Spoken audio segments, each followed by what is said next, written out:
Leerlingen van Dokkinga College Quest maakt bijzondere dagen mee. Schatten die zij zelfs in de groenvoen hebben, worden de aankomende weken exposeren in het museum in Dokkum. En dat zorgt voor blijde gezichten. Nou, het vind ik wel leuk om hier in zo'n groot museum en naar een positie te gaan. Eigenlijk een beetje speciaal. Ik vind het best wel speciaal, want dit is waarschijnlijk een ervaring die is net met meisjes maatje. Dus dat is in principe best wel bijzonder.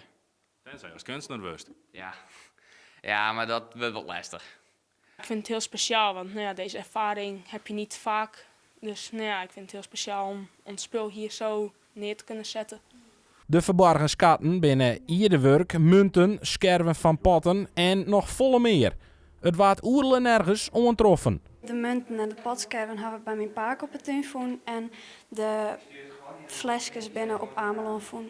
Het meest hebben we op het draaien terp in Dokkum. En in een speciaal ding hebben we bij de centrale Assenwaard van. Dat speciale ding wat ontroffen is naar schattingen tussen de 30 en 100 miljoen jaar oud. Het gaat om een verstiende zeeegel. Ik dacht van, zal zo'n 1000 jaar oud zijn, misschien 2000, maar miljoenen jaar, dat had ik eigenlijk nog niet verwacht. Maar ik heb hier ook geen verstand van, dus dat was simpelweg. Is er nou iets wat burg? Wist dat? Ik heb het gevraagd en ik vroeg van, hoeveel 1000 euro is deze steen nou waard? Nou, 20 euro. Oh. 20 euro. Dat viel oké. al. Ja, dat viel tegen. Een oorgroepke broekt de sloesklep van een moene en een zilveren snuifdwaske in haar tentoonstelling. Die gebruikten ze vroeger in de kerken om snuiftabak te snuiven.